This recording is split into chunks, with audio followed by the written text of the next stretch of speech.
Statistically, the age group of soldiers joining the military are between the ages of 18 and 24. They are young soldiers who have left their home for the first time and they have no financial background on how to manage and maintain their money. If this is you, then this series is definitely for you, because I'm going to show you how to stack them coins and how to be the best soldier you can be. Hard work, hard work, hard work, hard work, hard work, work. There you go. Hard work, work. Everybody doing it right. Hard work, work. What up, what up, what up, my beautiful people, and welcome to the Soldier Saving Series. Ka-ching! In my head, I imagine the coin drop sound. I think I'm gonna add that in there. I told y'all about my goals. I told y'all I had goals in 2020, and my goals, a big part of my goals are my financial goals. With that being said, your girl is set out to save an extra $5,000 on top of what the Wilson family household normally saves each year. This $5,000 is going to be like kind of like my personal, it's a personal challenge for me. It's going to be a personal $5,000 that I save. So with that being said, Gabriel and I have a joint bank account. Oh, let me catch the light. So Gabriel and I have a joint bank account. All of our money goes into one pot, and we pay our bills from that account. We have a savings from that account. We have an emergency fund from that account. Both of our children's college funds from that account. And so with that being said, I still have my own personal account, but I get money every month. We divide money every month for spending. So he and I get $350 a month for spending, and we can buy whatever we want to with our $350 a month. So sorry y'all, I meant $350 every paycheck, so $700 a month. That comes out of the one pot where we have our joint account. So when I say I'm going to save an extra $5,000 on top of what we normally save, like I said, we have a savings account. We put money in our savings account every month, and I'm going to talk more about how to save in the Soldier Saving Series in a different episode. But this episode, I'm going to save an extra $5,000 from my personal $350 that I get each month for spending. So it is possible that you can save money on a very, very, very, very tiny budget if you plan your money out right, and if you're very disciplined in your savings, which is what I plan to be this coming year. And so with that being said, I'm going to sit down with you all and show you all my budget that I budgeted out for my $350, how I spend my money each month, as well as show you my cash envelopes, because that's a big part of my budget and I'm very excited about it. Okay, so let's get right into it. So the first thing that you're going to want to do when you're starting your savings journey is to create a budget. This lets you know how much money you're working with each month and how much your expenses are. There's no way to be able to save up a certain amount of money when you don't know what your expenses are, what's coming in and what's going out. So as I said, I'm starting with the $350 of my personal spending money, and the first thing that I do right off the top is take $150 and put it towards my savings. This is what's going to help me build up that nest egg that I need towards the $5,000 goal at the end of the year. Now, after I take the $150 from the $350, I'm left with $200.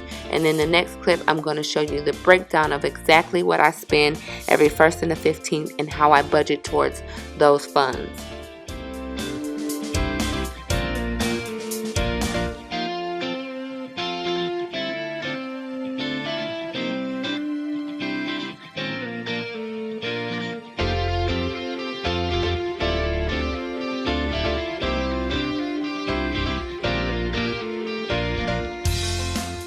The next step is to create a plan. So now that we sat down and we wrote out our budget, we can start to write out the plan of how we want to save the money we need. Keep in mind, my overall end goal was to save $5,000. And using the previous budget that I just made out for my 2-week period, I've done the math. So if I take $150 times 2, so I do that twice a month with each paycheck on the 1st and the 15th, that will equal $300 for the month. If I do that times 12 months for the year, I'll end up with $3,600.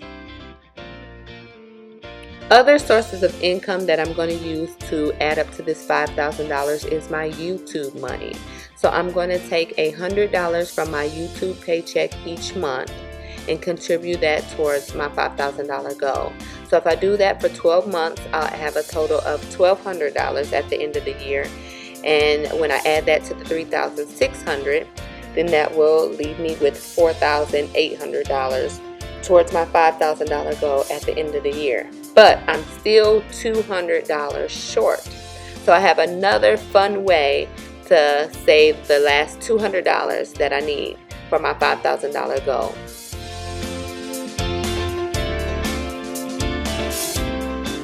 In order to save the last $200, I'm going to do a $1 challenge throughout the year. So every time that I break a large bill, and the first time I break it and get that first dollar, I'm going to put either $1 to $2 in my wine bottle. I love red wine, y'all. If you follow me on Instagram, you know I love my red wine. So I took an empty red wine bottle and I'm going to put my dollars in it. Okay, so the final part of my budgeting video here, and this is the fun part that I encourage you all to use, is the cash envelope method. And this is also from Dave Ramsey. So what I do is make envelopes each year, and I label the envelopes depending on the different categories that I have, and I'll place the money in those envelopes each time I get paid. So on the 1st and the 15th, I'll put away $50 from my paycheck for hair and $25 from my paycheck for nails. I put $20 that I have allotted myself for the kids. And these are money envelopes that I can use throughout the year. So say for example, Valentine's Day is coming up and Giselle needs candy and cards for her class.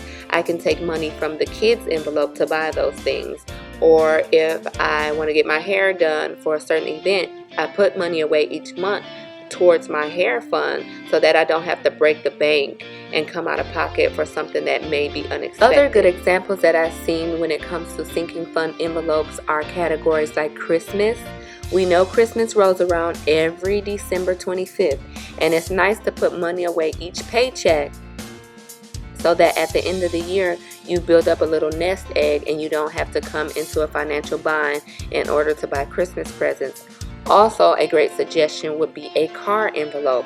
Small things come up like oil changes, you may need new tires, you may need windshield wipers, and if those things come up, you don't put yourself in a financial bind to buy things out of pocket that may be unexpected when you could have saved up $25 or $50 each month or each paycheck towards these emergency expenses.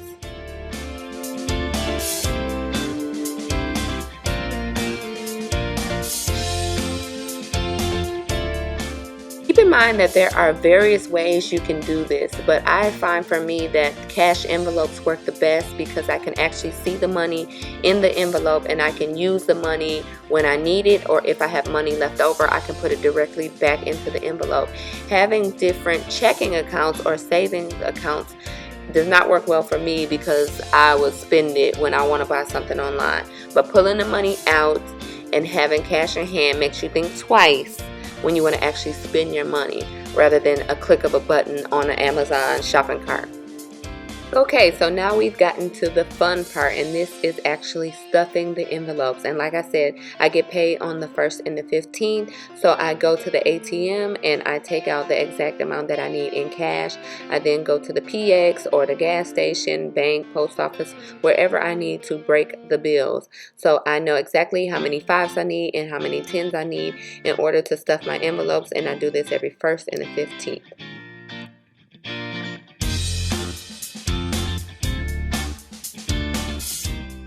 Our last and final step is to just gather all of the envelopes up, and I bought one of these large file folder envelope holders, and I like this because it is divided in the exact amount of sections I need. I didn't know that when I bought it, but I got this for like $1.99 at Walmart, and I have little tabs here where I created labels, and I stick each envelope in between each tab. It's nice and organized. If I need my nail envelope or my birthday envelope, I go directly to that tab and pull it out. I have stuffed my envelopes and I put them in this envelope folder, and I'm just going to keep this probably up in my room somewhere in a drawer. and I will pull it out as I need it, and every month I will stuff it. I will give you all probably a quarterly update on how much money I have in the envelopes, how much money I have. Well, I won't know how much money I have in the glass bottle until the end of the year, but I will show you how many bottles I end up filling up every quarter. So every quarter we'll do a video in this